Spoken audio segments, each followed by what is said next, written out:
Assalamualaikum warahmatullahi wabarakatuh. Nama saya Badratu Nafi, salah satu mahasiswi di bawah bimbingan Bapak Ilham Zulfahmi MSI pada mata kuliah Ekologi Perairan. Nah, video ini dibuat untuk memenuhi tugas UAS pada mata kuliah Ekologi Perairan. Berikut jawaban yang saya berikan untuk 4 pertanyaan pada UAS mata kuliah Ekologi Perairan. Nah, untuk menjawab pertanyaan nomor 1 ini, kita harus terlebih dulu mengetahui bahwasanya mikroplastik itu merupakan partikel plastik yang berukuran kecil atau bisa dikatakan ukurannya itu 5 mm. Nah, mikroplastik ini bisa saja bersumber dari para wisatawan, para nelayan, ataupun para pelaku-pelaku industri.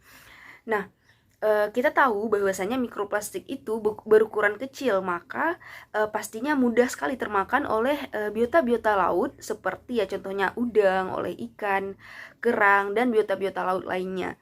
Dan juga biasanya para biota laut ini memakan mikroplastik secara tidak sengaja karena proses ataupun cara mereka memakan suatu makanan itu dengan cara menghisap di areanya itu. Nah, dampaknya bagi para biota laut ini adalah berdampak pada kinerja fisiologinya, pada kinerja fisiologi si zooplankton yang nantinya akan berkurang. Kemudian juga bisa terjadinya. Nah, jawaban nomor 2 ini adalah benar bahwasanya ikan bisa dijadikan sebagai bioindikator karena ikan akan mengeluarkan reaksi tertentu apabila suatu perairan itu tercemar dengan konsentrasi tertentu. Maka cara ceknya ataupun cara melihatnya adalah apabila kandungan logam berat di dalam tubuh ikan itu sudah melebihi batas normal, maka dapat disimpulkan ataupun dapat dikatakan bahwasanya perairan tersebut sudah tercemar.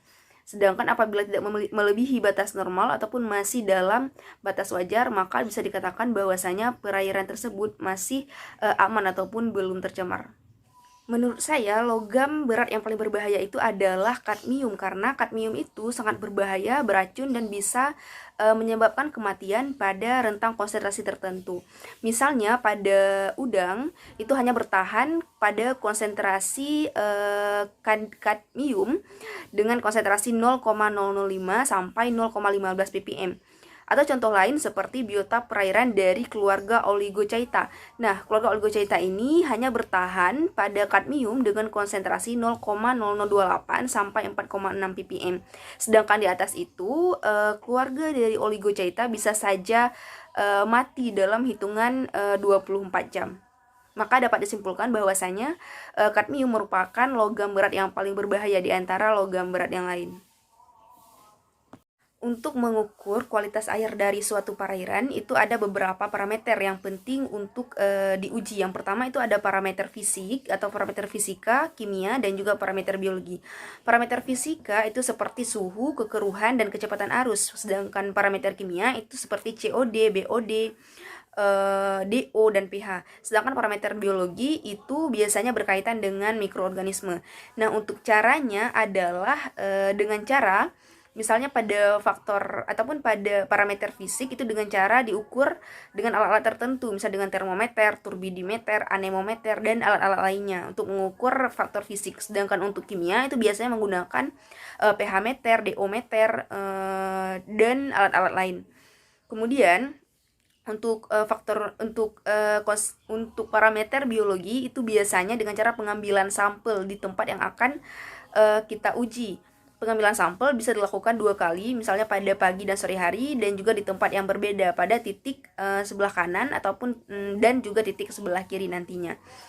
Selanjutnya adalah dilakukan pengecekan apabila jumlah pH ataupun apabila keadaan suhu itu melebihi batas normal, maka bisa dikatakan bahwasanya lingkungan air tersebut tercemar. Sedangkan apabila masih dalam batas normal, maka bisa dikatakan bahwasanya perairan tersebut masih tergolong baik ataupun tidak tercemar.